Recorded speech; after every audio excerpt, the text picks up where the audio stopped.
All right, everyone. Thank you all so much for joining us on this wonderful Thursday evening, right here on Lionhead Gaming. Just in time for some more Song of Rapture, since it is Thursday, and we are all here and ready to go ahead and get started with some more D&D. So, without further ado, Monsieur Omen, I pass it over to you. When we last left the Valiant Vanguard, they found themselves at the heart of this desecrated temple to a now fallen goddess. Now recovering and possibly licking their wounds for what seemed to be quite a harrowing encounter with the creatures that reside here, but it seems that more danger lies inside. But what exactly happened, what transpired, rather, in the last episode of Song of Rapture is not really my story to tell. Does someone want to regale us quickly on what exactly happened on that last episode before we dive back into some dungeon goodness? Ooh. All right, last time on Saga Raptures, you motherfuckers. So, just made our way into this strange temple to the Serpent Empress, where we found some Yanti creatures, the abominations, I've already forgotten the Malison. Malisons, Malisons. the Yeah. mutants of the serpent creatures. We fought our way through, found a strange riddle type statue. I think it was more just like a guardian of sorts asking for a password. Since we didn't have one, we blew it the fuck up, turned into a skeleton boy, destroyed it as well, and found some purebloods, some Yanti that were more humanoid, not quite transformed. And we tried to take them hostage, free them, save them, but with a little bit of yelling back and forth, they seem to have gotten away. Found some hostages that were actual people that were stolen away in the night. Found some old friends and some new faces, even the family of one of Samantha's little tag-alongs. We decided to take a little bit of a short rest, as we didn't really get beat up, but we weren't really sure what was going on ahead, and also with fear of closing of the main door and the strange foulness of the air, we decided to prepare some protection from some poisons going forward. Strange berries that Persephone had procured before needing to be turned into something a little bit more palatable, so that we didn't just throw them up on the ground as soon as we consumed them. So taking a little short rest, realized that the creatures that fled behind us seemed to call on a strange bit of magic teleportation and re-summon themselves again to sort of harrow us a bit, but we chased them off before they really caused any trouble. Seemed they just were scouting us out. Finished our rest. We sealed up the passage behind us to make sure the little sneaky serpents that were teleporting in and out behind us couldn't get to us, with sealing up the stone passageway. A little bit of helpful magic between Persephone and Samantha to mold the stone itself. So we moved forward. We sort of start to see strange tapestries telling a little bit of the history of the Serpent Empress, as it were, as we found a strange hidden door in another room just filled with sort of gore and viscera. Yanti that seem to have been strung up on dummies and used basically as target dummies. Strange box in the corner of the room. So a little bit curious and maybe hopeful for a key to the strange door we found. Popped open the box and a horrible creature attacked us. Something spewing, vile, poisonous, and just trying to chomp into us. Even to the point where when we cut it down, it basically exploded into gouts of bile itself. And Samantha let us know that this creature was none other than a fiend. And as it died, it seemed like other creatures lurking in the area, actually taking up these horrible visages of flesh puppets, exploded out, and we cut them down one by one. Thankfully, a good bit of teamwork, knocking them out one by one, making sure their bodies did not implode upon themselves and explode crap out into the room, knocking them all out as the party split a little bit. Tamar and Swift Hollow seeming to try to find another way through the door as Samantha finally ended the horrible creatures while they were subdued, simply burning them to a crisp and sort of cleaning the horrible room we just came out of. We figured out that the door was locked. Strange magic, but with Tamar, a little bit of a trick, a little bit of conjuring a small little glass piece to fit the socket, and a little bit of his trickster magic that he gained just not so long ago was able to fool the lock into thinking the key had been procured and the way open. We rushed forward a bit, Samantha getting a little bit impatient with the strange slope ahead, not wanting to fumble over the rest of the party, trying to make our way down this strange slide-like stepway, and found herself face to face with a room full of the Malasans. Picture of this gigantic abomination standing the size of like an ogre or even larger than that, maybe even close to the size of a giant, but in the middle of the room it seemed like a horrible pit. Things we heard about was sitting, and before we had much time to act, as we tried to cut our way into the room, many of the creatures sacrificed themselves into a pit, summoning an amalgamation of them all. A horrible, multiple-headed creature of poison and bile, but we fought and we fought. Quite a bit of magic on their end as well, as we had to fight our way through. Someone was getting pretty beat up, Samantha even being forced into her stone form right before being dragged in the pit of acid itself.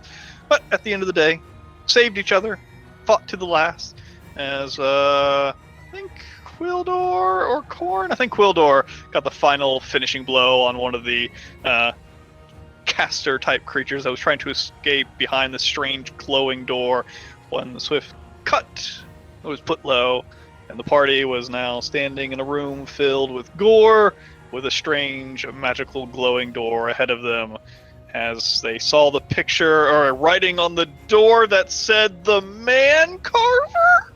You got it. Hey, that's where we are. Not Kings of the South. That's the other game. Sorry, Rapture. That's the one. As indeed. We're so good into that last bit. And we missed that game so much. Give yourself some DM inspiration, my friend. Uh-oh. Uh-oh, do I already have it? Oh, you already have it? I don't remember now. You should. I do! I think you did. Well, all right. Give yourself some little D100 roll. See what pops up there. See what starts building up on your meters. Oh, yeah. Is that I think what it's I rolled last time? I think it is what you rolled last time. Oh, Consistent, yeah. if nothing else. All right. One more, I get Good. to go straight to jail. Uh-huh.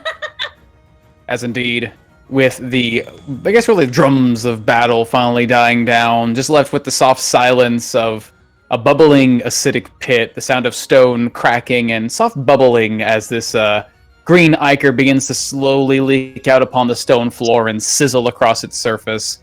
We find ourselves rejoining the valiant vanguard in the heart of this shrine. Only thing really standing out amidst the now brightly lit room is a large, I guess about 10-foot tall shape of a glowing entity right at its center, keeping this horrid mutant creature pinned down inside of the acid, something summoned forth from Izael's magic. But finally, stillness finds you after the battle. What are you doing? Yeah. Leaning against my emotional support rogue. I'm gonna take a nap. I'll take a nap out there. Just plop down. This was a large one. So Mar sort of just sits down on the edge of this weird high-rise platform thing. It seems a title upon the door. Do not know what waits behind, but your leader, it seems. Unless this is who we were looking for. As he points a thumb back at the gigantic creature. I don't know. I remember. I think it was this one. As we point towards the creature on the ground, was yelling for a mistress. Indeed. A lieutenant of sorts. Samantha, you seem to be in their way. As do you, Tamakon. It's fine. He paid for you. He paid for me. Feel a little bit of reinvigorating magic flow through you. Climb up to this little pool. Little 4 for you. I'll take my healing. Little potion. 6 for me. This guy had like a really big bow and like a. Does he also have a sword? Yeah, but it seems like he has a long curved sword winding up his back. But he had his big old bow out. Seemed to try to put it at his side and slither away when he was escaping, but didn't quite make it out. I will take both. All right, pulled a big old sword and a big old bow. It seems incredibly large for you. This thing was probably a scimitar to it. To you, probably closer to a great sword. Big old bow in your hands, though. There he is.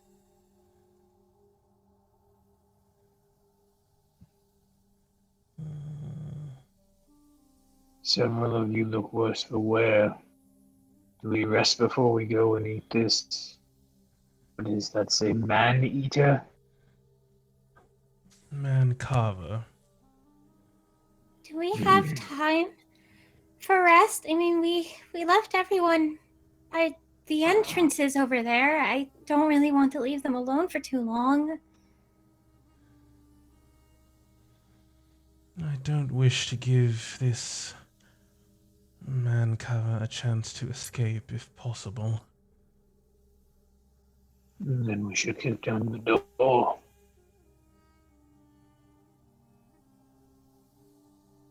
Alright, good shit in, I believe. I got those guys. Apollo leads Persephone.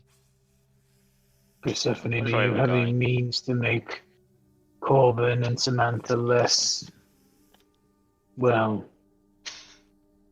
beaten up? Unpunch them.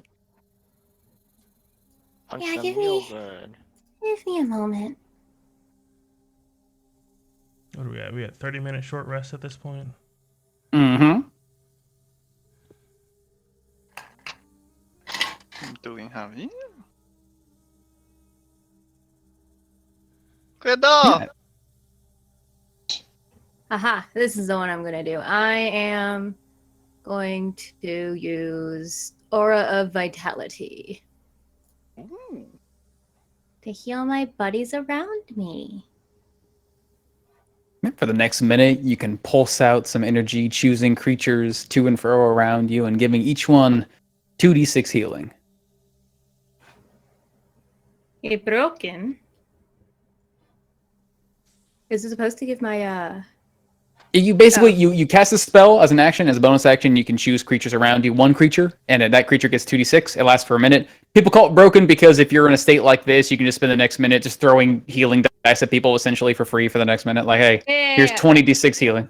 It's a third level That's all. 26. Aha.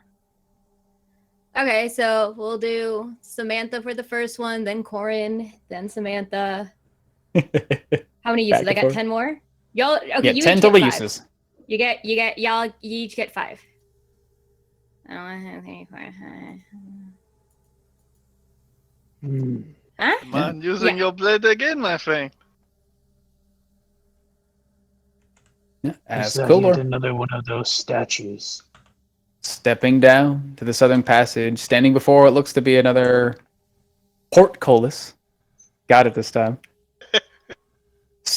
Tall strands of metal reaching up from the ground like spears, touching what looks to be an arched ceiling top.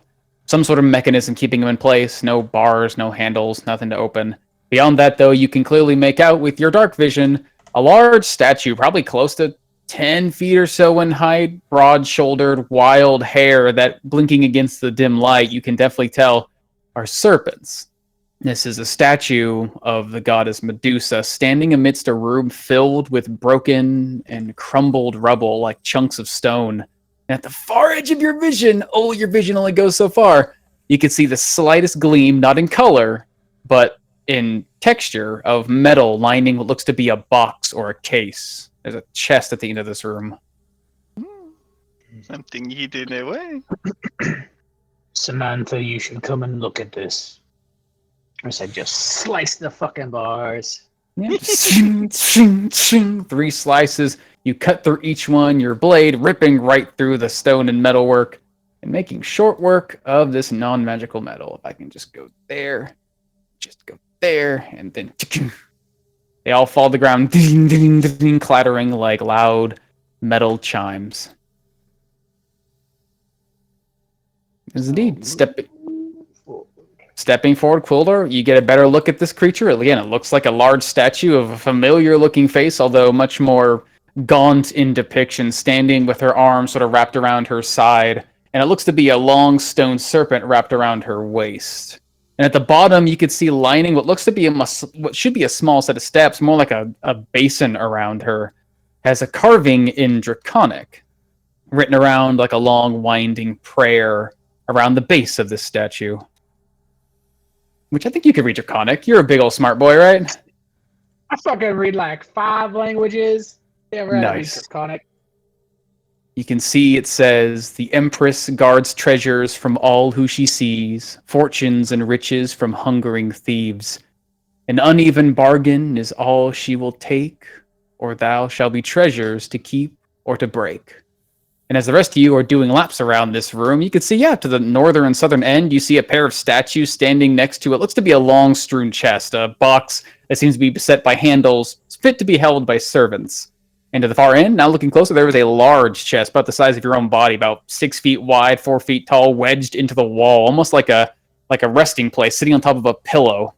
Even the edge of it seems to be creaking ever slightly open, just give you the glimpse of something glittering and shining inside. It says here that you would give uneven trades for these treasures, Samantha. More often than not, it would be an empty promise.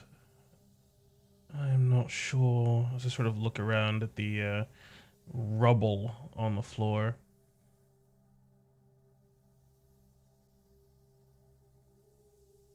I wonder if there is something about this that would turn you to stone.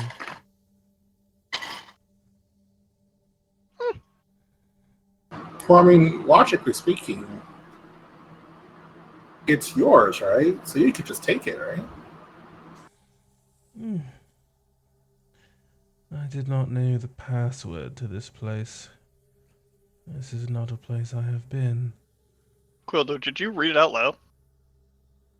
Yeah, I would have read it out loud. If she guards the treasure that she sees,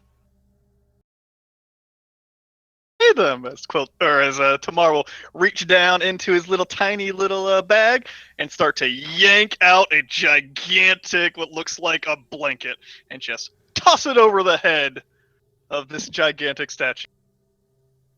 Dragging this whole thing out, impossibly so, like a giant handkerchief.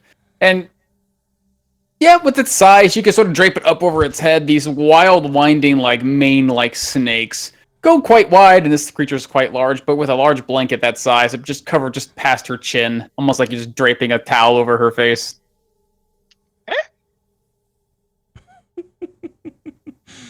Well, you'll be a clever statue. I'm going to see what's in this chest, Samantha. Well, I mean, are you able to turn people into stone, Samantha? I can turn people into snow and stone. How does that work? Is it similar to what you did to my head when we first met? You mean magic? Well, yeah, but is it like the same? Because like when I get poisoned, it's like I have to resist it in a way. I'm not good with magic. It is an incantation. I cannot do it as casually as I used to, but you would have to resist it, yes. It would test your physical form more than anything. Like my Slowly gut, turning not you my to mind? stone. Like your gut, not your mind, yes. Well, I'm pretty good with my gut, so what if everyone just like left and I tried to open something, and if it works, if I point to the blanket, if that works, then it's safe in here.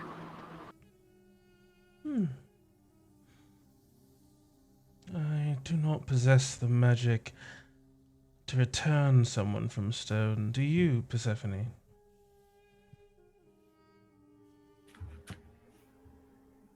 I It's greater restoration. Yeah, I should.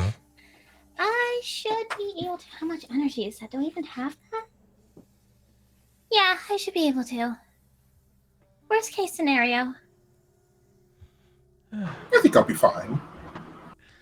You're both tough, Kulo, but if he does get turned to stone and we can't fix him, you'll probably be the only one that can move him.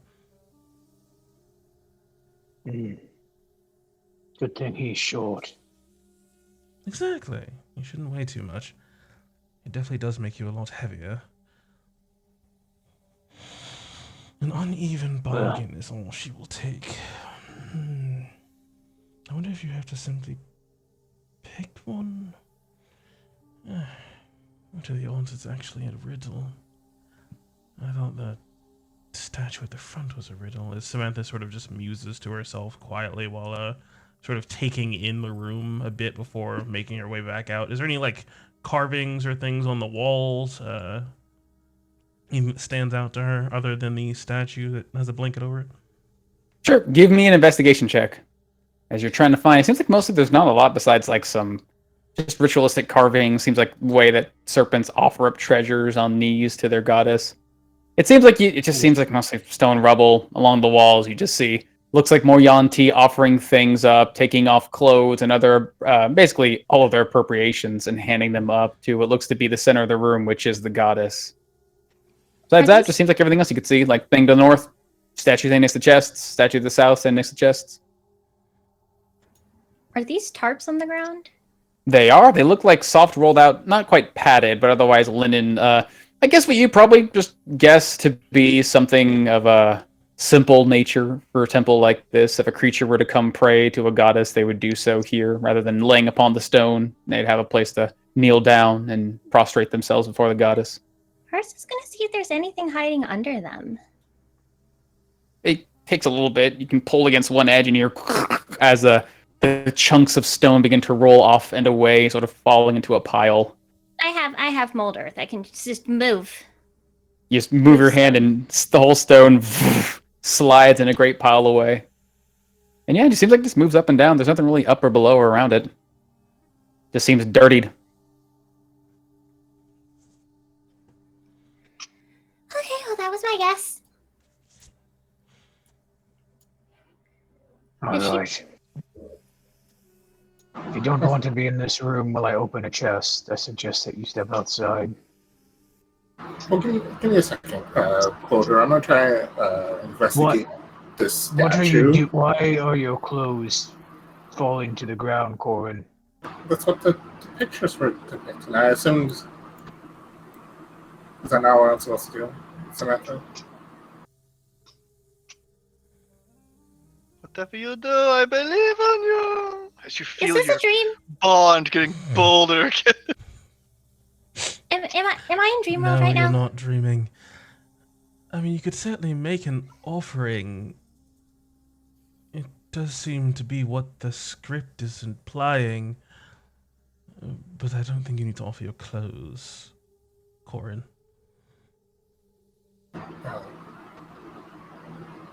I'll just slowly put my clothes back on and then start investigating this statue. If there's anything hidden on it, any more hidden text that probably isn't obvious. Sure, give me an investigation roll.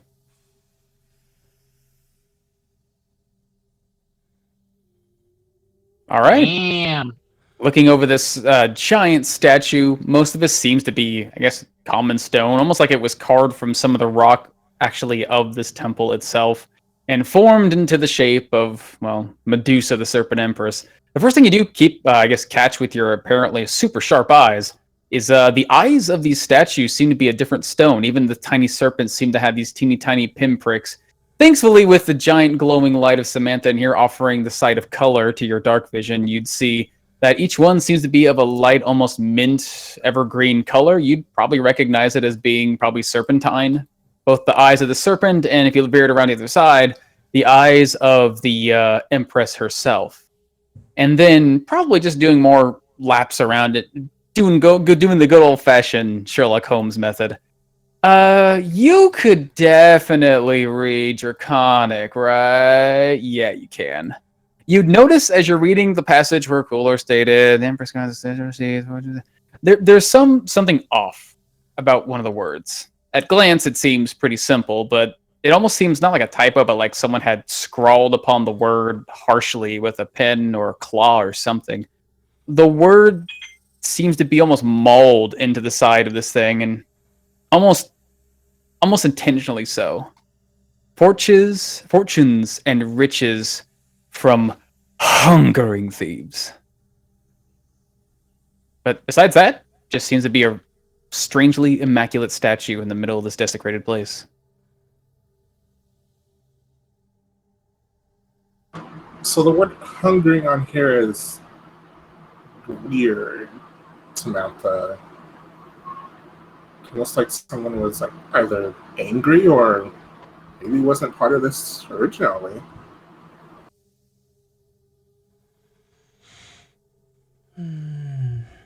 I mean, the thing that comes to mind is the pit within all most Yonti. But it would be a strange sort of protection to only protect the treasures from the Yonti. I guess it could make sense. Could it be one of two things? Either the physical form of hunger, or the hunger that, no offense, Samantha, but nearly all Yanti have for power. Oh, yes, that's what I'm getting at. The Empress guards the treasures from the Yonti. So perhaps I would be the only one that would be turned to stone if I were to try to take anything. But it's an interesting way of protecting your things from intruders. Why only target Yonti? Because only Yanti would more than likely be able to survive down here. I suppose so. Aren't them being Yonti supposed to be some sort of punishment of sorts for their greed? Isn't that what you said? Why you made them? Remaking them in their own twisted image. And they took that a bit to the extreme, but yes. Well, maybe that's why it's only the Yonti. They're testing each other constantly and punishing those that give in. Little spectral hand pushes the word hungering on the statue.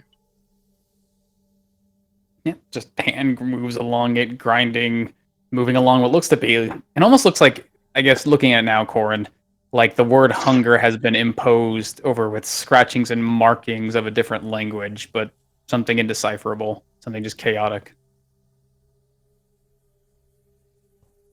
I'm gonna take a bite of my ration, so I'm not hungry. I can read chaotic. Certainly can. If you were to go over and take a look at it, you'd see it's the same word, hunger, but it's not written in Draconic. It's been like torn into it. The word hunger in Abyssal. A weird, almost chilling, familiar name. But besides that, no, he's a devil. No, that's a devil. That's the undead guy. I don't know the hunger dude. What's the word? hunger. But I'm saying, what's the word in Abyssal? Hunger. I mean, it's more like drokash, but it's hunger. Yeah, so I mutter out loud, Drokosh. Okay. You see like soft red light sort of hum over the word and then fade. That's about it. Making sure it's not just a good old fashioned speaking spell.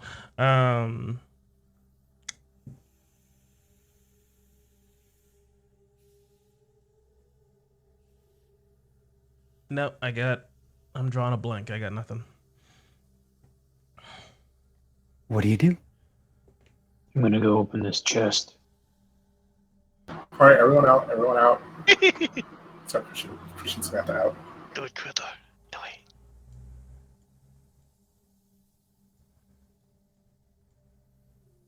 Or just poking his head around the corner. Are you Hop on ready, Culver's. Colin? I'm gonna hop on Culver's back. Yep. Tiny little hands catching onto your armor. As what do you do, Coulter? You open it up. I open the chest. As indeed, chest opens up quite easily. It seems like the whole thing was unlocked again, almost completely open, just peeking out open. And inside, you see lush, firm pillows, like soft, downy insides for holding immaculate little treasures. And within, you can see this soft little glint of light. And as it seems like someone throws a pebble of light, I'm assuming, into the room to light it up, you can see color flush over your vision now. And inside, you see 4 objects like embedded into this plushness, as if kept nice and preserved within this chest. You see following objects. First one, largest one, standing out definitely to you, is a blade. A zigzagged shape in a strange curled fashion, a long, thin sapphire line running down its length. You maybe touch it or move it or pick it up, and the moment your finger touches the metal, you can see light sort of spark at your fingertip and then dance and zigzag along the blade itself. You've seen these before. These are special blades found in the White Sea, usually used by traders or more often by pirates among the winding White Seas. It looks to be a khopesh, basically a form of scimitar. But this one seems to be touched by some sort of crackling magic. The next one next to it, you're almost hesitant to touch for a moment because it seems so delicate. It seems to be a long and twisted, very ornate-looking vial made of glass and stoppered by metal. Inside, this liquid seems to be constantly moving back and forth, tossed and turned, as if it were sitting at the heart of a ship. But right now, this place isn't moving. It's still. You just give it a look over, and yeah, it just seems like it's a vial of just continuously swirling and mixing water. And then 2 smaller objects embedded near closest to the actual, what should be a lock to this chest, but there is none. The second smallest, small, maybe about 3-inch tall, coiled figurine made of what looks to be jade. Its shape is a bit rough in color, but it seems like it has been coiled to a small shape, almost small enough to fit into the pocket. And as it rises up from its coiled shape, there is a widened hood that rises behind what looks to be a long, open mouth. As you find what looks to be a teeny tiny emerald or jade cobra. And just at the very front, almost hard to spot until you reach down and pull it, is a ring. But unlike the other things, its material isn't really that extravagant. It doesn't seem to be made of anything particularly special. Maybe pewter? It's just this hard, dark stone carved in the shape of a snake. The snake itself has wrapped around itself, using its own tail to curl around into a disc and bite into its own form. And within that disc, you see what looks to be another smaller disc, a coin of sorts. And you see a face looking up towards you, long, winding serpents pouring from her hair. It looks to be a ring with the image of Medusa upon it, and the face is... Roll me a d20, Cooler. Look, roll. Okay. The face that faces up towards you is sort of soft expression, not hard and anger, but more consoling and caring. You find a ring with a depiction of Medusa upon it.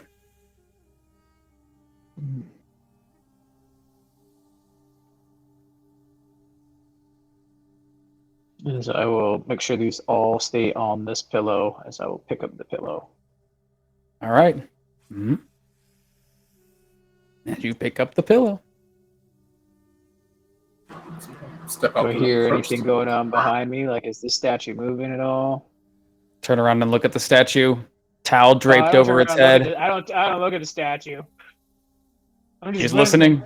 using my elven ears. You just hear a soft crackle of stone as it seems like Corin hops off your back and walks through the rubble. So I'll just start walking with the pillow back. Okay.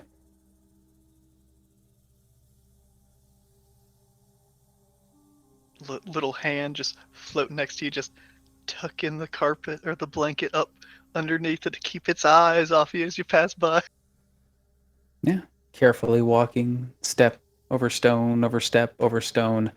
You walk away and you feel something pressing into your back. Well, this thing's looking at you, this thing's looking at you, this thing's looking at you, but you hear nothing. as you make your way to the doorway. And Corin, what are you doing? I'm opening his chest. All right, you take the chest and open it up, and inside you see emptiness. Huh. Okay. Let's just hop skip to the next chest. Yep, skipping over rubble, go into the next chest, see the two statues besetting it, open that one as well, and lo and behold, emptiness. Two empty chests. Corin, are you coming? Yeah, I was just checking the other chests. Hmm. Hop skip my way back up. No one's Pardon turned to me. stone. Trap successfully No. designed. Did you beat the entire cult's trap with a blanket? Well, the He was riddle a did rather clever say simian. The Mark all just sort that of she could hops away. see. Do you think you'd be able to stop anybody if we put a blanket on your head? Yes. Persephone just still like leaning against Wotalo for support, but can't help but give her a little guilty, mischievous Persephone, smile. you cannot put a blanket on Samantha's head. You must find a very large pot, and then put that on her head. That would stop it. End joke. That one I just didn't get. Maybe I need to be with you guys for longer. I feel like I'm missing context. Well, there is a blade. There is a container that seems to have flowing water or liquid within it. There is a jade serpent. And a ring that, well, isn't very flattering of your image, Samantha. Oh. It isn't. Sort of pick up the ring off the pillow It's and not look at it. very green.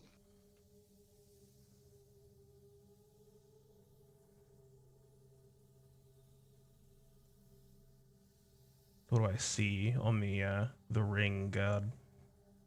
You just pick it up and look it over. Looks like a ring. It's got, yeah, very archaic depiction of yourself on it. Looks like it's a serpent wrapped around itself, holding onto a disc with your face.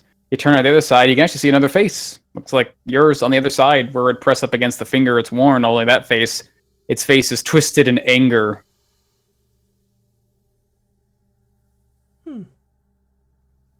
Peculiar. I wonder. Here, let us stash these things away for the time being. Fair enough. As I just put them all on my backpack. Just shake them and put them into the bag. Is there a lock on the glowing door, or does it just glow ominously with magic? I wouldn't be surprised if it has some sort of abjuration magic on it.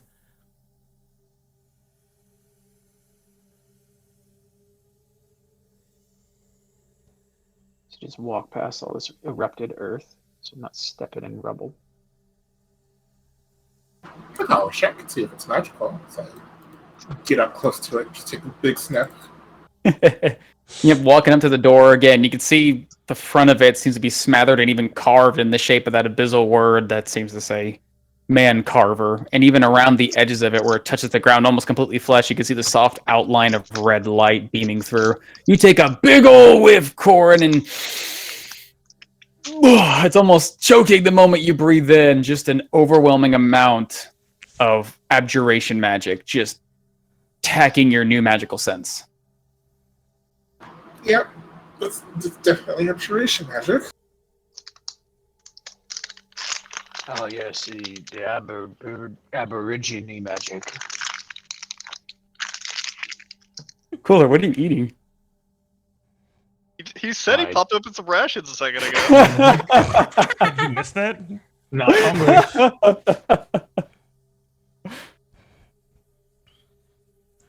Yes, I'm going to drink a couple potions. One basic baby bitch potion, putting me at 0 of those, and 2 greater healing potions. I'm gonna cast a 4th level Dispel Magic on the door. Okay. We'll let your hand to the door. You feel your magic connect with it for a moment, and then you feel something fade. See if it opens now. Tamar starts to Alright. giggle to himself as his hair begins to grow, his features start to elongate. He's gonna shift. Get some key back. As I will Bolster his defenses. shove the door open. You feel the door pushing back against you. This thing has been bolstered on the other side. There's handles on the front. There's no locks. It just feels like this thing's been barred on the other side. Whatever magic's on it's gone now. Well, I suppose we should introduce it to the elf carver. So just take the sword out and start chopping. Yep. As you take your sword in hand and swing down, it takes a bit. This is a large stone door, and although you are quite good at critting stone, let's see. Yeah, I think I already did the math on this for you. It'd take about like a minute or so of just hacking and slashing around the corners of this thing to finally break it free. So about a minute. You find the stone finally fully ripped and torn, and then with a gentle, maybe not so gentle push, all of the stonework comes falling and crashing down into pieces in front of you, and immediately striking you in this almost strange blaring way is more bright and almost painful to look at red light. The entire hall before you, Quildor, seems to be smothered in what looks to be this dark ichor. All of it brightly reddened by the light, but it's clear to you by the smell. This is decay. This is viscera, and the further your eyes travel, the more you see. You can see it looks like bodies. Pieces of humanoids carved into neat and some not so neat pieces. Further beyond, you can see something smeared into the stonework, and even the furthest beyond, the soft glow of this red seems to actually give way to the shimmer of water. You can even hear down this hallway the sound of what looks to be a waterway splashing against stonework. Well, this is a pleasant looking room.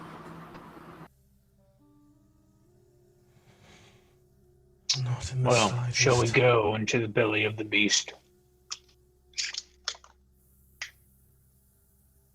I know a man named Wolf once. Said that red meant scary.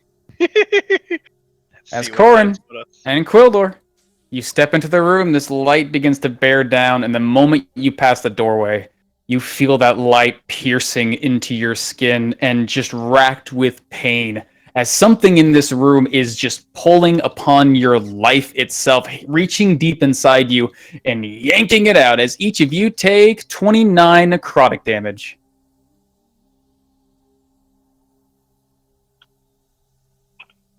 Oh! Pull back. You. That does not look good. It's immediately feeling as your... It feels like your breath is being pulled out of your body. Corin shoulder and rip him back. Wait, I was doing an experiment. Were you just standing in the light, Corin? I was seeing if it was going to affect me the longer I stand in there, or if it was just like you walk in and you feel it, and that's it. Okay, so you'd walk in, I mean, unless you let Quildor take you, you gonna resist him or you gonna stand in the light? I probably resist him. Okay, well then I'm gonna need an either acrobatics or an athletics check from Quildor, athletic or acrobatic from Corin, as he's trying to pull it. Let's see, muscle boy time. Ooh. As you pull against him, Quildor, but it seems like he's not budging, and yeah, Corin, you feel yourself washed, taking that 29 necrotic damage, and then you stay longer, and then you feel that pull starting to lighten, and then it pulls again, as you're gonna take another big fat slather, and ooh, 39 damage. As again, it feels like the entire air in this area is dragging the life out of your body, as I think that knocks you unconscious. Oh no. If it's ever I see him hit the ground and just grab his not quite objective body yet, but That's not why I'm saying oh no. Oh, So man. corn blows up. Alright, blow up. Do what? Corn blows up. All right. We get to do this. Oh, Corin. Oh no! What? So describe what happens, Corin. So as Corn stands there, trying to experiment, see if the room continues to pulse that same energy, he starts falling over as his cape, sensing Corn is now unconscious. The flame seems to bellow again, even bigger than normally, and just explodes into this font of fire all around him, catching everyone. 15-foot radius? Yeah, just the edge of Persephone. Jesus. All right. Heads It up, does guys, seem like- I might be a bomb. As it does offer, it seems, thanks to your positioning, Tamarcon, Persephone, and technically Swift Hollow would all have half cover, as you'd have a body in front of you. But I'm going to need everyone to give me Thankfully. dexterity saving throws. Alright, Did you make say it. that you redid your bond? Yeah, we are bonded. I assume On the since far this end of the is bond, though. From a magic item, this is a magical effect. Certainly seems like it. No, I just bonded again like 2 minutes ago, so we still got like 8 Yeah, minutes you left. bonded when When they were Alright. dealing with the trappy chest, I rebounded us just to say we need so you protection. get a D4, Samantha. That's there. You Blessed. 16. Oh, All right. As give me that good old damage. Ooh. Little As you fireball. fall to the ground. Fireball in the middle. Body swirls and an explosion of fire erupts out from this hallway, filling the room with even greater light. It seems like some of you made it. You can choose to do this. Can I choose to do it? But I just It's your reaction. I thought you were just doing it. Oh, no, I don't do that. I thought he just I was like, okay, You we're decided doing to this. happen. I would have been fine with it. I made my save. I don't care. I made my save. I don't take any damage. I was like, are we just okay? This is how he's gonna show off his I ability. skipped the redaction. What's going on with you? Okay. I thought it was supposed to just happen. Okay, never mind. Nope. We all see this horrible vision in our minds of Corn's body just exploding. It's that one scene from the last Twilight movie. All the bad stuff happens, and you realize it was just a premonition. That's funny. I was like, all right, man. Props to you. I want to show off my dying ability real quick. You see Corn immediately. This light seems to intensify as he stands here, almost outlining him in this bright glow, and his body immediately falls limp to the ground, and he begins dying. I grab his ass and rip him But he's back. no longer resisting you. He gets a fairy. He gets my last fairy. Where does it seem like this light is coming from? Seems like it's filling the whole hallway. With your crazy magic vision, you can see the light seems to fill this hallway and even sort of edge around the corner where the center of this room is, but that's about as far as you can see. So it doesn't seem like it's coming from the door. Doesn't seem like it's literally feels like just light is manifesting in this hallway. Everywhere. It's everywhere. There's no like point of it that's expanding out. It's like, nope, there is just light existing here. Reset this real quick because my chat died. Does the light look at all in common with the sigils on these snakeheads? Look around the same color, looking back and forth. Yeah, actually, it seems like the same sort of soft red glow. Only this one's a lot more harsher. Huh, that was... May have something to do with these runes. At these?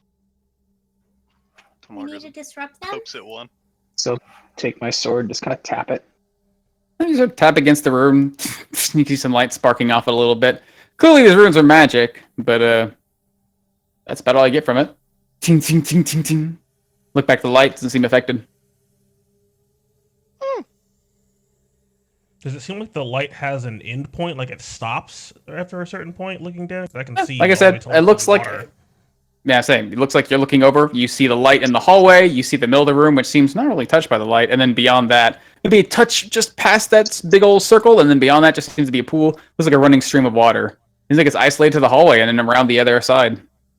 From like there to the basically ending about here-ish, maybe a bit past that, and then also around here-ish. Seems like it. Let's see, about here and about here-ish. Is it things or just flesh and blood? As Tamar's gonna pick up a stone, little bit of light, and chuck it as far as he can in here. Which I think you can throw stuff 60 feet. Bounces off the walls and floor, lands in the middle of the big old sigil, and it seems like nothing's disturbed. Doesn't seem to burn or anything. Just flesh and Does it blood. look like the red light changed at all? Shouldn't. Okay. Just did on the... My torch is so powerful it absorbs the light. It's eating the light. Oh, can't tell where the light is. Torch is eating it. Here, let me change that real quick. I don't think I can change that, actually. I think it's the way the light interacts. Yeah, I think so. Yeah. Just seems like... Doesn't seem to destroy the light. Just seems to be filled with bright red light.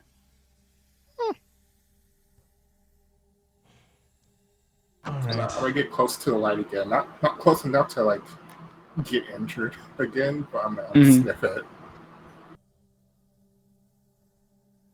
Try to sniff light. Totally works that way. As you tap into that new gift of yours, that connection to magic, you take a big whiff, and you very familiar. You got a big whiff of abjuration magic before, and you thought it was on the door, but it seemed like it got rid of pretty easily. And now you realize, oh god, that's where the stink was coming from. This is some powerful abjuration magic here. What do you think, Widow? Destroy the runes? Cannot hurt. So start hacking at this rune.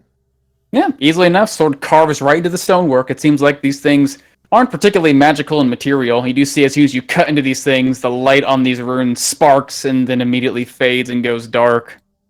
Tomorrow we'll take out this rod and then bring it up and just smash down on top of this thing. It takes a few hearty swings to crack and break it, but eventually, yeah, you go one by one, start breaking these things, peeking back down the hallway. Same color light that now fades, but the light in the hallway still persists. You're still cutting them down. Cut them all down. All you really notice is that as you're breaking these things, that it seems like this thick, disgusting, coagulated, what should have been blood, has now been intermixed with a strange green that runs through these things. And now as it pours through with each one of these broken, the blood flows free and no longer flows through the strange acidic boil. It just seems to come out spilling into the main chamber here as blood. Stop maybe the poison at least. I think that magic was for that ritual to summon this false god. This magic... So I'll try to see if it... Would I be able to reach out to this and try to disrupt it like I did with Control Weather? You can try. I'm just moved down here and just set up my pots and pans. I'm taking my great points. Yes, I will try. Alright, you casting it at what level? You casting it baseline, throwing a spell slot, what are you doing? Samantha's just sort of getting a feel for it, holding on to the charges in her staff or the magic in her staff, and then looking at Corin's like gaunt eyes and like dimmed flame and just overall trash demeanor at the moment, and rationalizing that we're almost certainly going to take a break at this point. She will call on her own magic and cast it at 5th level. Alright. You feel your magic extend out into this room and immediately become challenged. There is something latching on here, holding onto this room, and its strength is even greater than your own, as I'm going to need a charisma check.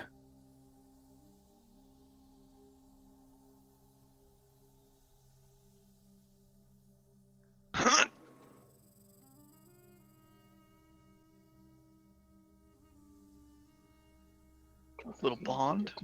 Friendship. Hey! As your magic extends out into this room, You feel it extend out and connect to this magic, and the first thing you feel is, it's abjuration. It's resisting you quite a bit, and then you feel how defiled it is. This thing has been suffused and broken and twisted. Same feeling you had when you were fighting that weird creature back in Inland, the way it seemed to bend magic in ways not really thought possible.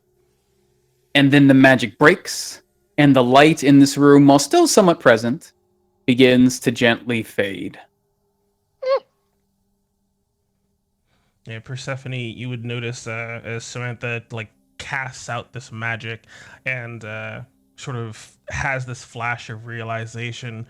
You notice a quick sort of like twist on her face into that of anger, but it seems to almost fade as quickly as it appeared and then fall away into just this calm demeanor. Like her grip on her staff and on her magic seems taut and with all of just this power and passion, and it just slowly seems to sort of relax before that light disappears. Are you okay?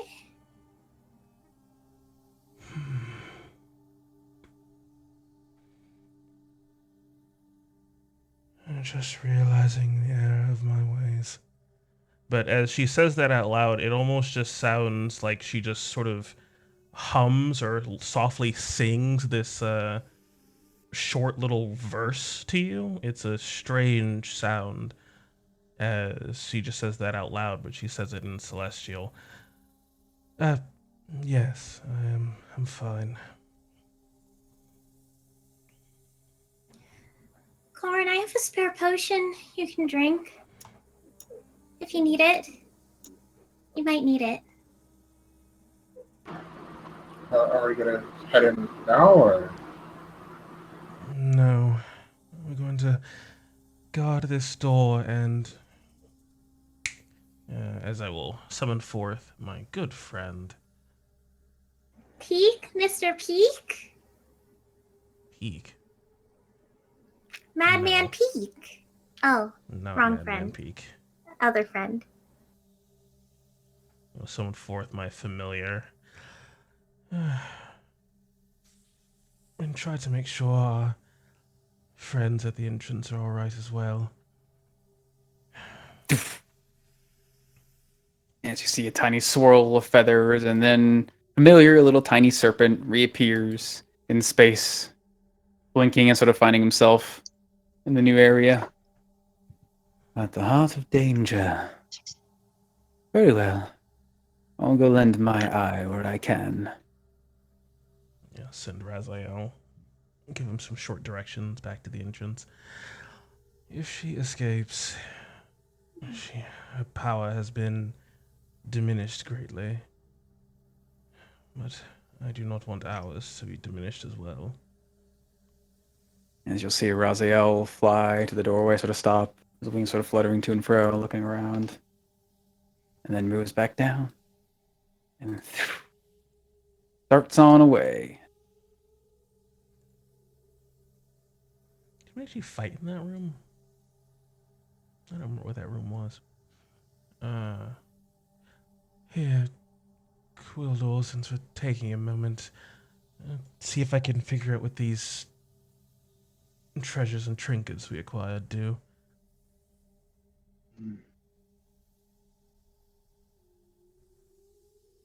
So I'll walk over and just start pulling one out of my handy haversack.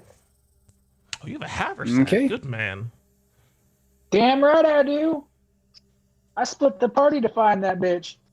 Oh yeah, that's right. It was on that fucking Yep. dead kobold or whatever, or dead adventurer. Alrighty. So you guys are beginning a short rest? Or? Is What are we that doing? what I was gonna say again? Yes. Alrighty. Let's see. Do. How long is this one? 30 minutes? And Persephone 13 doesn't minutes. need it. I don't think Persephone needs to take her short rest. I think she's fine. Okay. You're Send just stuck them with us. there. Alrighty. As what do you guys literally just sitting around Like, just looking at items? Like, what are you guys doing? Because it's 30 minutes of time you're doing stuff. Let's get some descriptions. What would you guys be doing during this? Yeah, I'm focusing on identifying the items. Okay. What about the rest of y'all? Tamar's just hanging out on top of the snake head, but just sitting cross-legged, mostly meditating. Recentering that key. Okay. Just got time making vegetable soup. I'd probably just be cleaning my blade, sharpening it. Yeah, Spitalo seems to somehow in some way seems to create out of I guess nowhere a set of smith's tools, and she begins to repair her armor.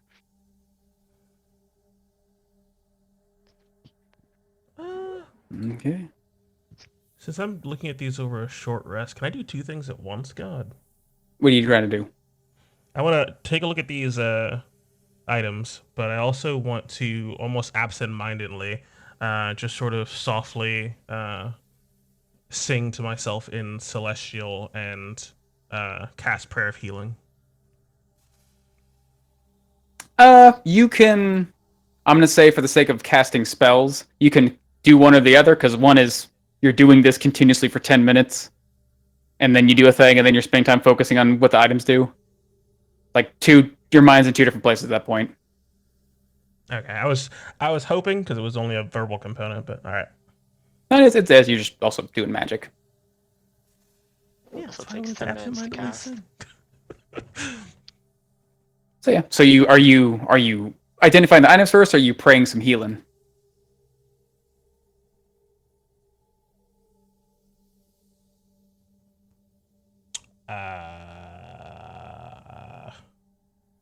I'll identify the items first. Okay.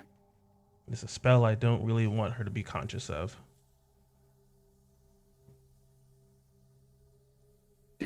Alrighty. You make it about 5 minutes into your short rest Classic. before the stones begin to shift, and probably Tamarkan will be the first one to hear, sitting upon his little throne, the sound of movement upon the stonework, and then your staff begins to buzz rather. Fortunately, everyone here, look at that, all you staying close together, you're such good friends. Hanging out within range, you feel a buzz of magic wash through you, as well as immediately the presence of danger fills the air around you. And in your minds, you can hear a pair of voices whispering in tandem with one another. Oh, poor creatures, filled and covered in bloodshed. You make it to the end, but you'll be stopped here. Your journey is for naught. You'll be meat for her in no time. As you can hear the sounds now, moving of stonework as creatures begin to move. As I'm gonna need y'all to give me some initiative rolls. All right. What else put y'all myself back. saves? Hops to his feet. Bah. We still have friendship? You still do. It's only been 5 minutes. Yeah. You got like 2 or 3 minutes left.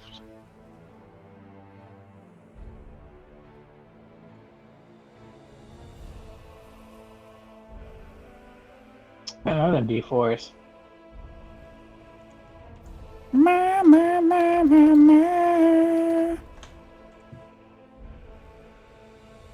Why can't I change this? People are getting there. You gotta keep doing it until everybody else stops. Gotta be quick. Type faster. Alrighty. Don't forget your puppet. And you there. Would Raziel have returned within that 5-minute window? He'd be on his way back, probably. Yeah, and he's being careful. He's being sneaky. He's not just zipping through. He's being careful. Okay. But you do have telepathic. Well, I'm thinking carry, probably. Let's see. Here. probably just within range if you want to send him a telepathic ping. I Let's just wanted him to see. telepathically ping me just to let me know if they were still alive and not slaughtered or some shit. Oh, yeah. Yeah, Let's they're- see. okay, that's And there. Yeah, I'd say at that point you probably hear just probably this unfortunate timing of it all. It seems that they're safe. Although they're quite on guard, most of them are asleep now. How quaint. Perfect. As Tamarkan, you find yourself aware of danger around you, a voice whispering directly into your head. But strangely enough, even with your sharpened senses, you have a bit of trouble catching where these creatures are, trying to pinpoint where they might be in this room. What do you do? Marsha's gonna sort of take a step back, ever so slightly, dropping the bar down to the ground and loosing his bow. Not loosing it. Pulling out his bow. They stood in their stones. Hear them shifting. I cannot see them yet. As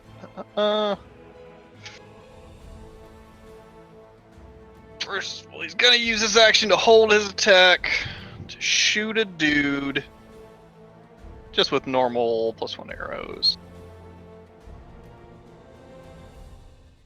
Okay. Just ready, aiming your bow at the first, assuming Yanti, unfamiliar to you, you see? Yeah, that's all I'm gonna do. No bonus action. Just Okay. getting ready. Change you to you, 16. Alrighty, one sec. Boop, there we go. There we go. Alrighty. Swift Hollow, same with you. You find yourself, same position. Creatures speaking to your mind, your own senses aware of danger, and the magic of Tamarkan's, apparently some magic he has on his bar, warning you that you are surrounded by danger, but you can't seem to sense them yet. What do you do?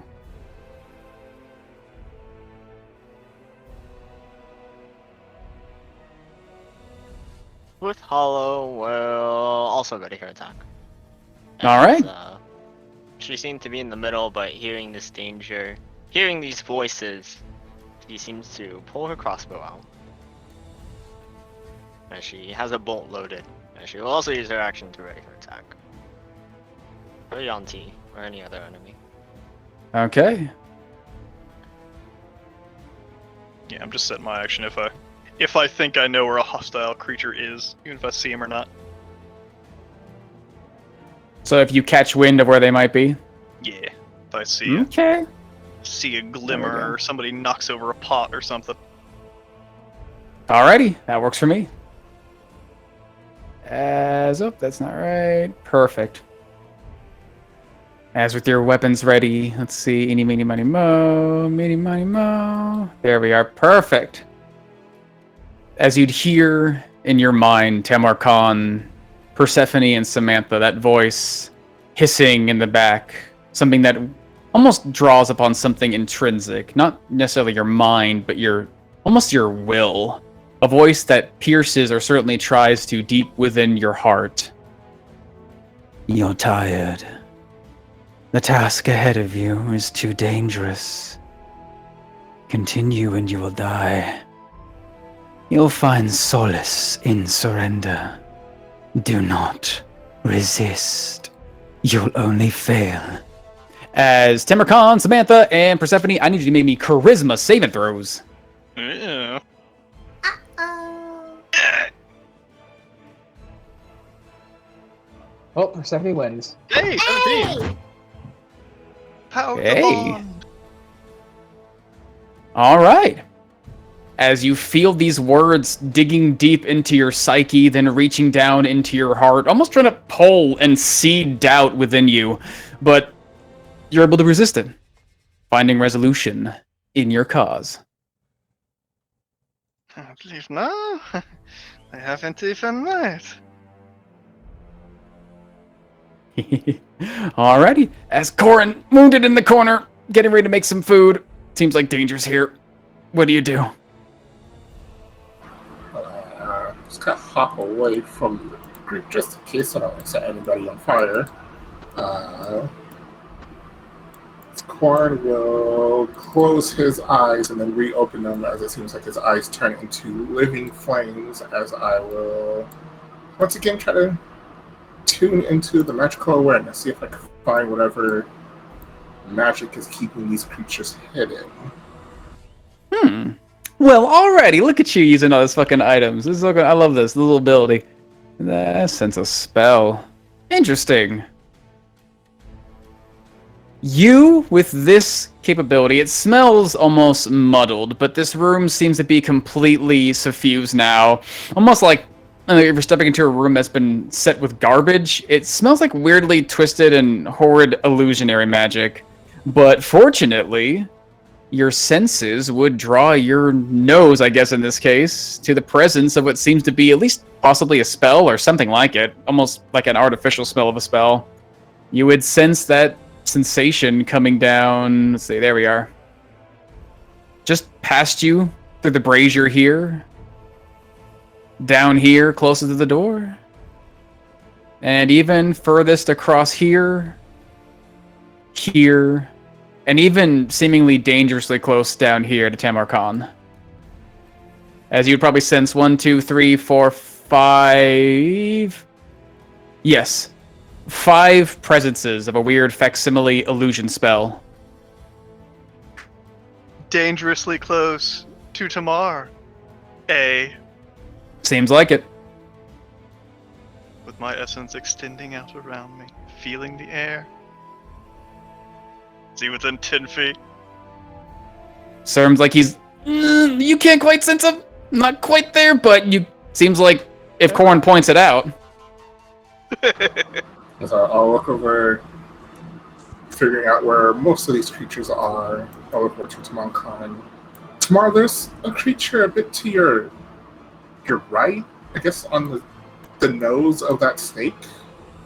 Understood. As he will just twist his body and let loose 2 arrows directly off to his right, towards the nose of this here snake. As give me those shots with disadvantage as you're firing at something you can't see. Just a foot away, fucker. Ooh. As that first shot coming careening through the air. 20 on that second one. Ooh, there you go. As those shots will connect, the first one flying and seemingly strike into something. You see a spatter of blood laying on some sort of like soft moving material like robes as you will strike true into this thing. Ooh. 25 in total. Let's see, 25, no sneak attack. So yeah, 25. As you see both shots almost knock this thing off the pillar. You can see these 2 now bloodied arrows moving around. You can hear this voice, yeah! As the creature's presence has been given away. Here you are. Thank you, Cody. Give him a weak thumbs up as I'll move forward just a little bit. It's bonus action. So he's like, right here, right? Seems like the one's right there next to you, yeah. As bonus action, I will go into a rage and burn him just a little. You go into your rage and fire erupts from you and you see the heat wave wash over this thing. You see, for a moment, it looks like a pair of arms rise up against the fire that cascades and then fades away from it as he will take damage. So I'll gesture towards the front of the room. The rest of the creatures are like over there-ish. It's much easier for me. So I will leave you all. The other All side right. of the room? Yeah, so I'll gesture towards mostly the entrance. Is that my turn? All right, as Persephone, it comes to you. Enemies you can't see, but seems like Corrin's able to sniff them out quite literally. Gosh, I was really hoping to see this. It sounded like a lot of fun. But this should help, as Persephone is going to just lift up an arm and cast some new magic that she has. It seems some sparkles begin to lift from between the cracks of the stone, and she's gonna reverse some gravity. Uh-oh. Ooh, that's a big one, too. All right, where are you putting that? Well, let me. Well, first it needs to let me pick it up. I That's put it on funny. the map, and then it like disappeared. Okay, hang on. I gotta grab. There, I another got one. you. I got you. I see it. There you go. How about that? Is that it? Is that it? Yeah. Is that what you want? Is that what you want to do here in this combat? This is what you want. I don't Get up. need to like take over the whole room. You just center it like way over on the far wall. Yeah, this Yeah, is I just need interesting. I just need to center it like about here, but the circle doesn't like me. I'm gonna make a new circle. It hates me. Okay. Fuck you, circle. Sir. Goodness. Why won't it? No. Why is it getting stuck? No. Is there like? Probably some walls here. I'll mess with it because I can go through walls. Where do you want it? Not on your friends, I'm assuming. No, nudge it a little further to the left, like about Like that? 4 tiles. Yeah. So tell me when to stop. So like that. Just 2 Like more that. tiles, like 2 more Like squares. that. I don't know if you can center it like that. Yeah, the center of this thing's in a wall. Uh, Basically, the best way to say for how this works is if you want to bring it close to a wall, you have to pick a wall and go 50 feet back with it. And that's how far the radius is. Because this is a big one. This is a big one. 50. So like, yeah, like this corner might be like the safest place for most of you because Yeah, I there's 50 think feet, that 50 feet, works. 50 feet. Let's put it in this corner. That way it doesn't actually yeah, hit that's anybody. funny. It just Okay, we're gives gonna us a really put good just chunk of like that. Oh, that's Yeah. funny. That's Yeah. funny. Yeah. Oh my Oh, goodness. it's the ceiling. Only about 30 feet tall in here. Hey. Pretty big for a cathedral, but also. All You right, know, as Let him hit it. this magic takes place, you can see immediately the loose stones that you exploded earlier on the ground beginning to rise up in this very first slow but then speeding up cascade, rising up and shattering against the ceiling. You see what looks like a combination of boiling acid and blood immediately pull up to the ceiling, as well as a mangled, twisted mutant corpse flying up and smacking against the ceiling before being doused in acid again. As you're lifting everything, all the corpses in the room begin to rise. As I gotta make some saving throws. Good job, Persephone. Let's see. So no saving throw. Is it? Yeah, saving throw to grab onto a Cast fixed object. corpse store. Let's see. Still good. On though. objects. Let's see. This is so funny. I love this. Okay, 1, 2, 3, 4. There we are. You go. Advantage on you boys. 1. Oh, that's GM layer. Good thing. 1, 2, 3, 4, and 5. How dare 3 of them make it? Let's see. And you gotta make 1, 2. Not public. Nice. Oh, damn, y'all rolling hot. I hate As you don't, the rest of you do. As you can see, you hear the sound of stone shifting amongst the literal storm of bodies and objects rising up to the ceiling. Fortunately, you guys are out of this field. I don't think it's a visible effect since Persephone has sparkles inside. As you'd see these creatures start to rise, and pixie 30 feet. dust. Oh boy. Now they gotta take some fall damage. Oh boy. Hold on. Oh, that's stupid. That's so funny. That perfectly worked out for you. Oh, that'd be so goofy if I did the other way. All right, as that's 30 feet, 36. But. Alrighty. As, yeah, I'd say with that, 30 feet high, you'd see, at least in this, gotta get out of that GM layer, in this spot here, you'd see a thud. Hear a thud, so something smacks 30 feet above you on the ceiling here, and also below that, something else smacks the ceiling.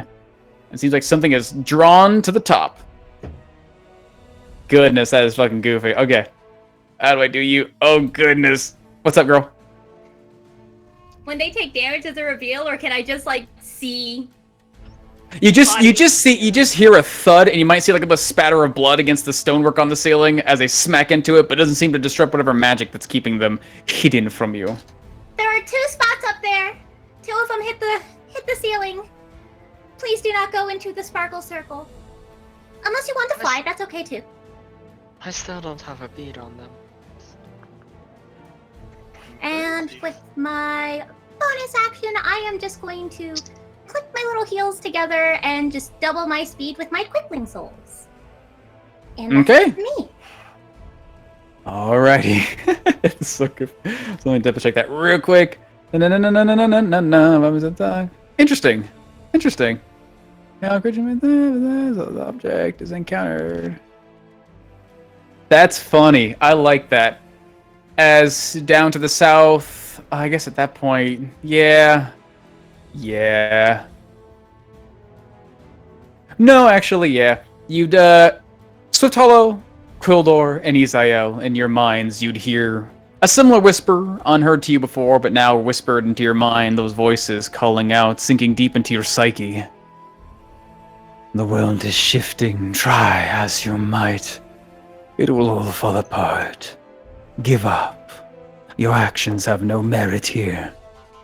Swift Hollow, Quildor, and Isael to give us some charisma saving throws. I'll move you to the back. There we are. Friendship.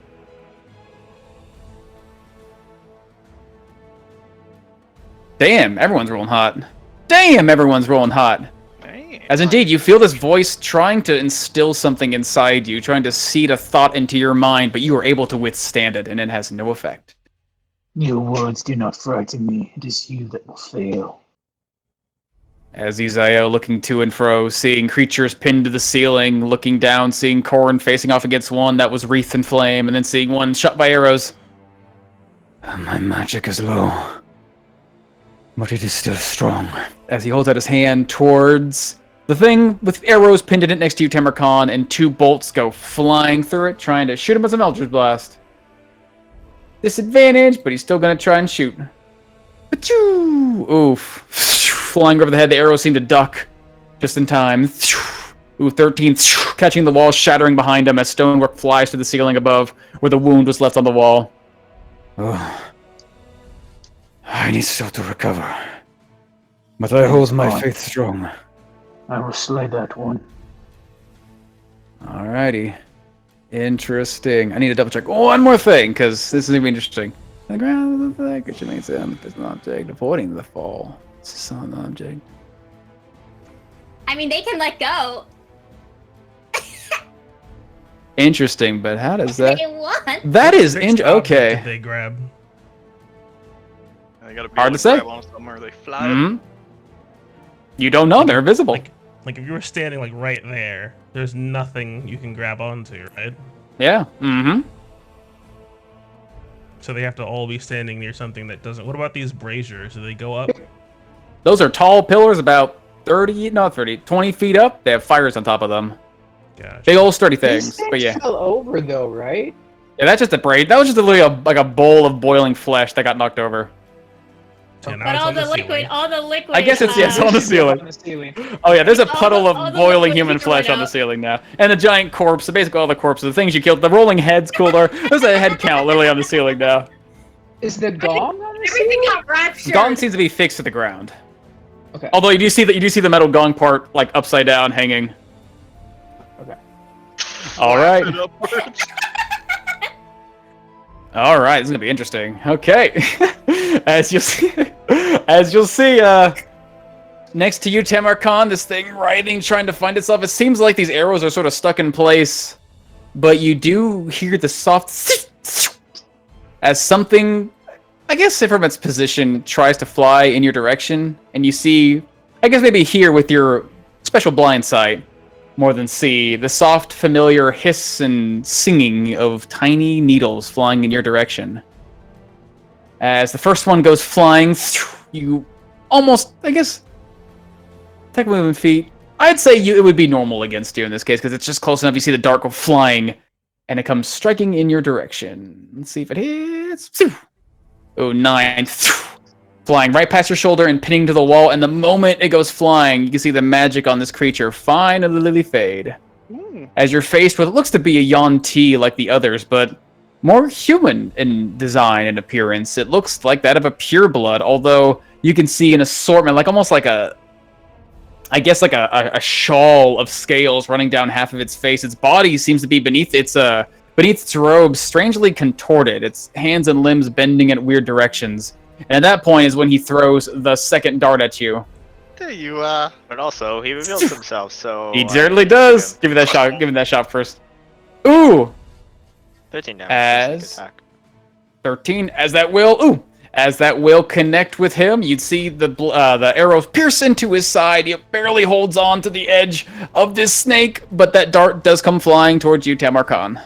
As Tamar sees it coming straight for him, can't quite get out of the way, and just plucks it out of the air. Not today. He just tosses the dart off to the side. You just notice as you're holding it, it has a strange, weird, like, oil upon its surface for tossing it away. More poison! Just, like, wipes the goop off his hands. Let's see, as you... That's so funny. That's so fucking funny. Okay. Prone, 30 feet Upside up. down fuckery. Maybe.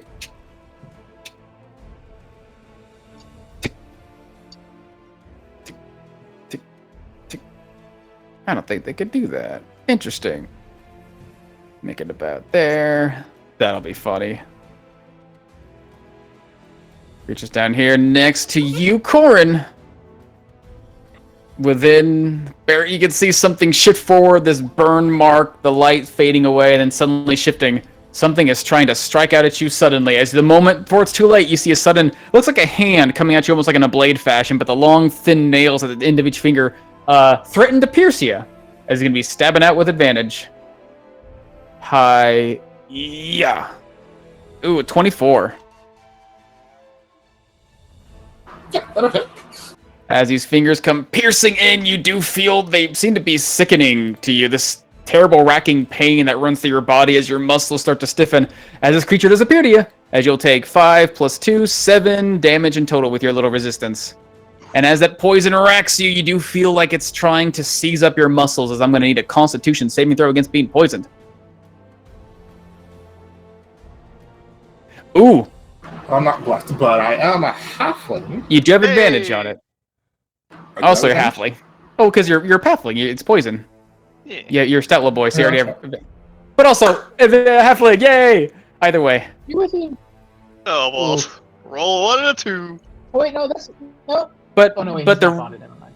But the re-roll, I would say for the advantage, because you're a stout little halfling boy with advantage on saving throws against being poisoned as well as resistance, and also Oh, so that would be, I would say that would be just enough with that +4 because you are rolling with advantage with your bond. So I'd say that just makes it. Your muscles don't get super stiffened. He's not bonded. He's not blessed.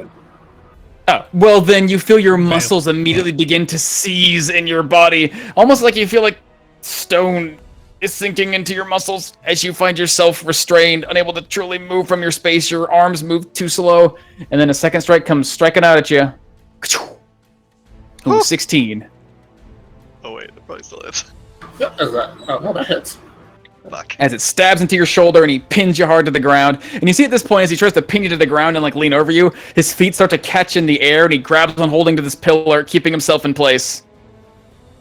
As that would bring me down, however, the flame in his hair starts to go out a little bit before bursting back up. As if we all saw into the future not but a moment ago. Nah, I'm not going to do that this time. I'm going to relentlessly rage. You can't really keep me down. Oh. So go to Look at that. Give me a Constitution saving throw. Yeah, it's at the bottom. Oh, you can't. That's right. There you go. Holy shit. That's What does it look when you? the first one. What does it look like as you resist this thing? As you're about to be pinned to the ground unconscious?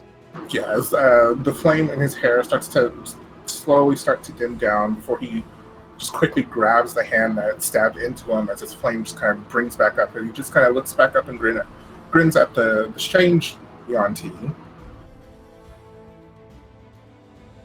He just looks at you confused. Alrighty. That's so funny. Oh, now I'll get you back there. There we are.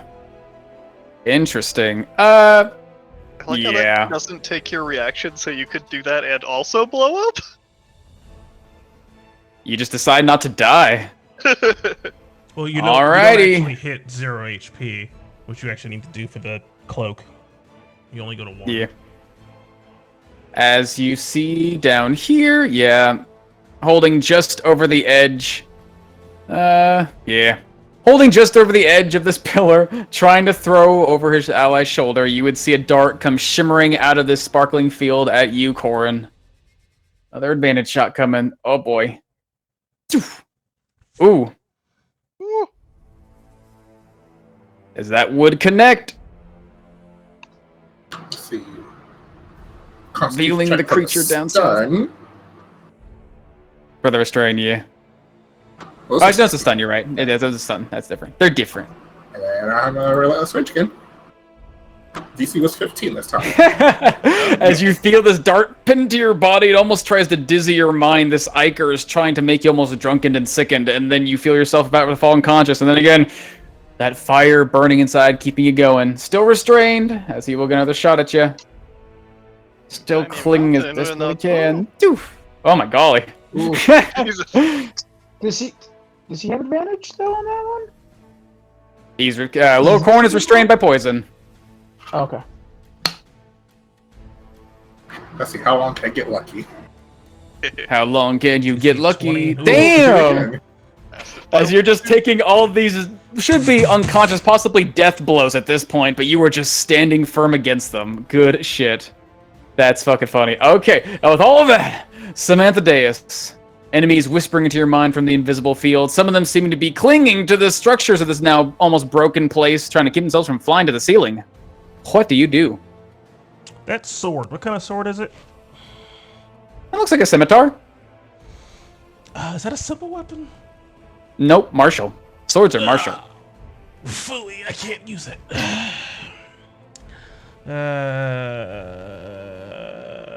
What do I have? The whip. Awesome.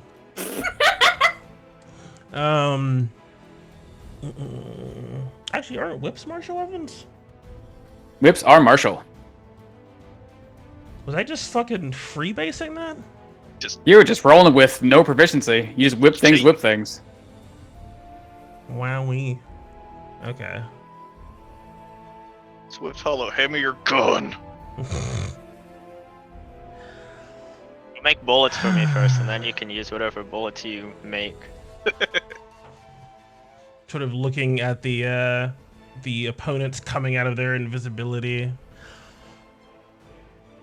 You have woefully misunderstood what is happening here. You do not even know who you lay your hands on. But you will learn. As Samantha is going to bring her staff in front of herself and search within herself and grab a hold of that fledgling divinity.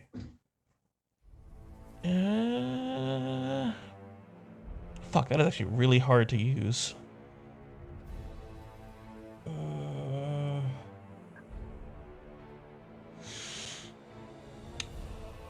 As she will just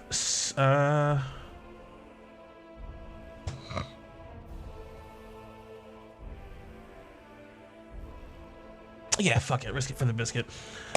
She will call on that magic and channel it into herself, and this soft sort of golden glow begins at her back and seems to shimmer down her sides, as it almost seems like her strange armor and garb almost seems to elongate, flowing out into a true cape and cloak, trimmed in gold, and underneath it, a set of large, almost reminiscent of Obsidius, dragon-like wings.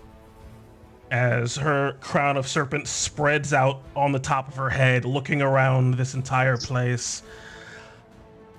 I am the Serpent Empress, and I offer you mercy if you lay down your arms. Or we can do this the hard way, as I will cast some Tasha's Otherworldly Guise, trying to provide emphasis to my words. That's a wall of text. It is. And I'll call upon the upper plane. So the large dragon wings on my back are just shimmering in different metallic shades, much like the heads of her serpents. All right, give me an intimidation check with advantage.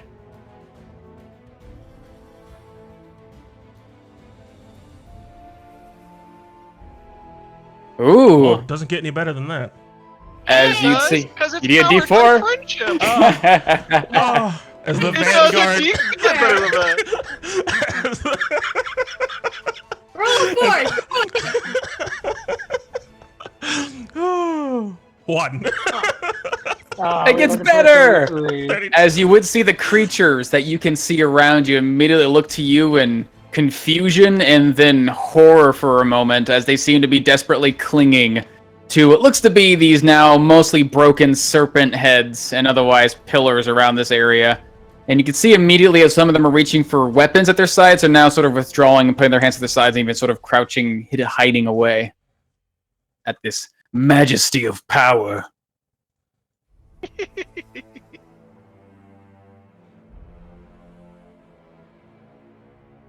Will you yield?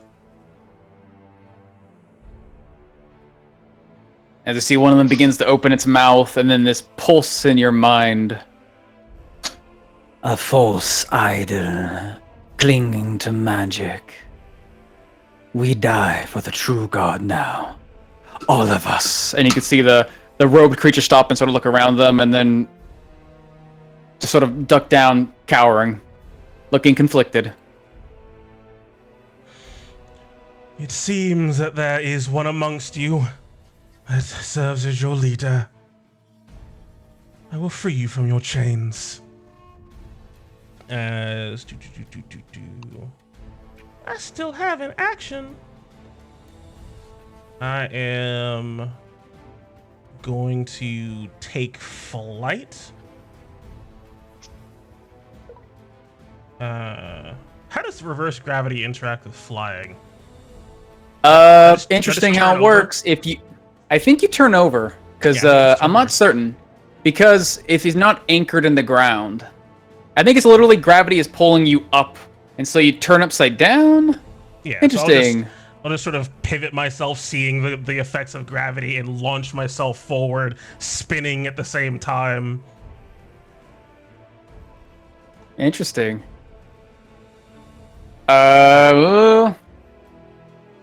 Going up at the same time. I'm going diagonally. No, I'm looking at it now, going like, I think the spell. Let's see. I think that this also like intensifies the gravity. It's the idea that like there's no caveat for flying, saying like you turn upside down. And even I'm getting a Merle's here, and all Merle's is telling me is, yeah, you'd probably fall. You'd probably be susceptible. I think gravity's pulling you up. That aren't somehow anchored to the ground fall upwards. So it's more than just gravity reversing. It is literally shoving things upwards. Yeah. Because it's all objects beyond weight literally itself. Intensifies and goes up. Which you'd be able to feel if you got close to this thing. Fair enough. You can force up a beholder even if he's got to hover. Mm-hmm. That's a weird ruling, which I personally wouldn't agree with, but that's not really concerning for me. It is weird because it's like you feel like it would just flip, but I'm gonna say for this, you just turn upside down. Although, does it? Yeah, you would normally be prone, but because gravity's upside down, your calibration is fine. But does it persist like in the area? Because it says all creatures and objects fall upwards when I cast this spell. Yeah, and then basically they're gonna stay there. Because it's concentration. It doesn't just happen once. If it was just once, it'd be awesome, but yeah. But then they'd be stuck up there. Okay. Yeah. So right now, anything that would hit the ceiling would be stuck.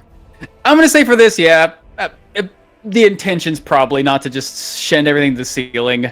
Weird.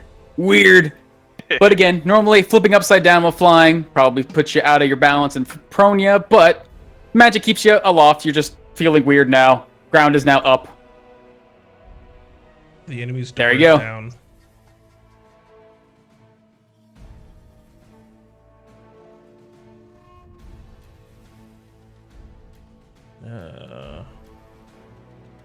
As I will use my actual action to desperately try to search.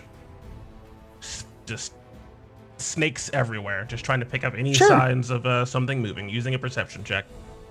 Give me a perception check. Get your snakes out. You got advantage. Give me them roll. Hot -1. As looking around with the objects still careening and flying to the ceiling around you, the acid still bubbling around, you are aware of all of your surroundings, but pinpointing these hidden creatures that seem to speak with their minds, they seem to be experts at maintaining silence. Even your most perceptive allies seem to have a bit of trouble discerning their location. You find nothing, my friend. You cannot hide forever. Is it for me? All right, as Quildor. Yep. Running.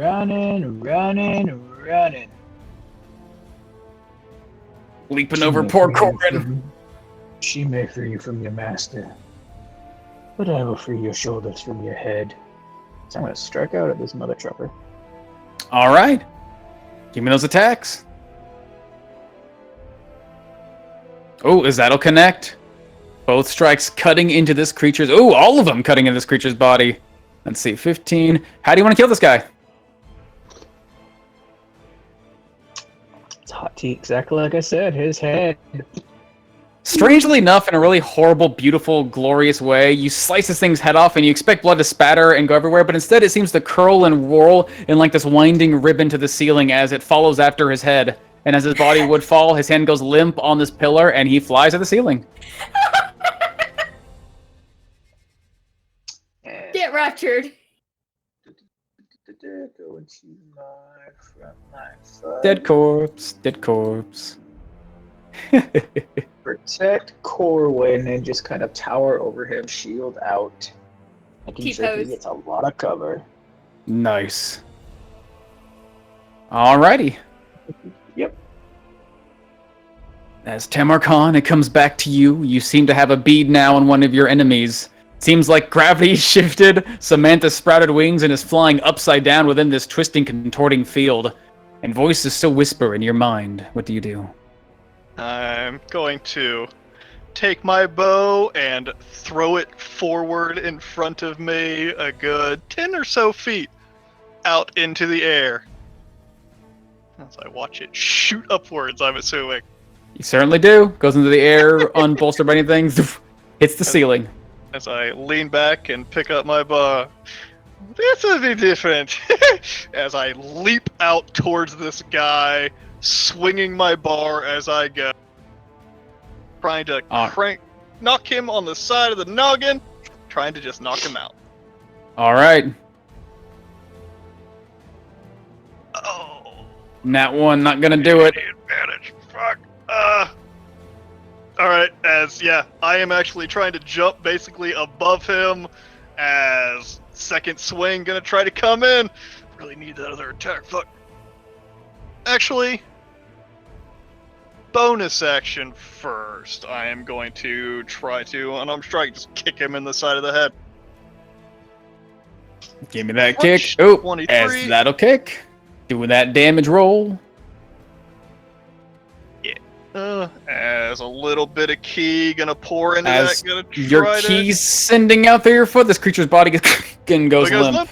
Nice. As he starts to float to the ceiling. As my second attack, I'm going to try to grapple onto his body, put myself in the way of the ceiling, as we are both gonna go careening towards the ceiling, as I'm gonna be a big old pillow for him. As before we hit the ceiling, I'm gonna twist my body. Air is just going to churn around myself, and I'm gonna absorb that fall damage while holding my baby. Absolutely. As you find yourself rising now 30 feet and landing on this ceiling floor, 30 feet above in the air, upside down, holding your baby, keeping him safe. Okay. That's fucking. I think device messing with their minds. They might still be saved. As that's me. I guess I get back to my feet. I don't want to really be prone. Can you run that through the Brendan translator? I couldn't understand what you said. I said the voice I think is messing with their mind. They still might be saved.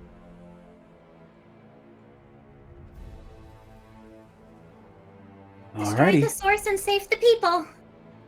As Swift Hollow, gravity has reversed. Some of these creatures you're trying to keep a bead on are now appearing. Others seem to be still scattering around in the invisible field. What are you doing? You're not going to run into that too, are you? comical. I don't have wings. As there's a thud here and a thud here, right? Mm-hmm. But they haven't revealed themselves. Not yet. You hear the sounds, but that's about it. Okay. So Talha will take a step forward and reach into a bag. Reach into a bag and pull out another bag, and in that bag is a couple of beans. As Smith takes one, and she throws it to where she heard the thuds on the ceiling. Going up. Okay. I don't think that should catch Samantha. Will it catch Samantha? That'd be really awkward. They're And I Depends. fireballs. also fireballed Samantha. 'Cause yeah, observing what happened to Demarcon, Swithal is gonna guess that when she throws this bean, it's not gonna go down, it's just gonna go up on the ceiling. Where those guys are. Supposedly. Seems like it. You can probably just angle it, pitch it, the bean goes flying through the air, sort of stops and goes up at the angle. Where are you trying to throw this thing on the ceiling? I believe... right here? Okay. As that probably would hit Samantha? I'm floating 20 feet up. Yeah, I'll definitely hit you. Relative Seeing it's only to... 30 feet. Room is 30 feet tall. It's a 20-foot radius bomb. Yeah, you'll hit the ceiling and the floor. Oh, the floor. Floor's got 10 feet. I'm not gonna hit the floor. Yeah, it's reverse gravity. The beans are gonna hit the ceiling. Yep, ceiling is 30 feet tall. You're throwing the bomb up. It's a 20-foot radius, so basically, if you hit the ceiling, there's going to be 10 feet of space between bomb and ground that's safe. Samantha's 20 feet up. If you're throwing it there, she's going to get hit. No. I mean, there's people there. Samantha put herself in a spot. It's okay, I'm sure it'll be fine. Okay. Samantha's a tough girl. Apologies in advance, but this will flush Two them out. people I gotta replace. Alright, cool. As indeed, bean goes flying. You see just this thick little bean comes flying, cracks against the ground. First time you've seen this, you see the moment it hits, there's a loud, audible crack. And where that crack runs along the bean's surface, light begins to glow. And the whole thing just seems to suddenly erupt into an explosion of fire as everyone in that radius on the ceiling and within the radius got to give me a dexterity saving throw against what seems to be an erupting fireball. It's fine. Swiftologist just knows how your spell works. Yeah, she just knows it's I have no understanding of the spell works. I have no understanding of what a spell even is. Actually, wait, no, that's a lie. How are you It's using concentration. The It also makes you immune to fire damage. Well, she chose the lower plane. She chose the upper plane, Oh, which is not immune. No, one's radiance and red necrotic, the other one's poison and fire. You are immune to fire and poison. You pick either demon or angel. She's in angel mode right now. All right, Dex saves. Brr, brr. As you see this explosion of fire wrap across the ceiling and wrap around your ally, as well as some objects here. You can see some shapes here within. Looks like slightly off from where you originally had targeted, or at least thought they were sneaking around. But you do see, that's the GM layer. You do see here on the ceiling and also here on the ceiling, two objects get silhouetted in a veil of fire, as they will take half of that damage. Mamma mia! That's a spicy Mamma meatball. mia. Pizzeria. As I need that con save, there you go. Able to keep your magic on yourself. As anything else you want to do, Swift Hollow? I think that's it. Alright. Let's see. Yeah, eeny, meeny, miny, mo.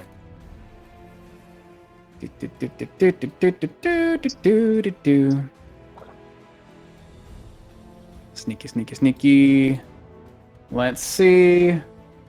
Sneaky, sneaky. Sneaky, sneaky, sneaky. Let's roll that, see how well sneaks. Ooh! As Tamarcon, Persephone, and Swift Hollow, you can hear this soft clattering of claws making their way up to the pillar, I guess where that one large snake, where his body now currently lies. Thankfully, all of you are super fucking sharp in your senses, able to see them turn and look. Doesn't seem like it. As it looks like, looking around, listening to the direction of that sound, you hear this soft crackle in your mind. Fortuitous you are.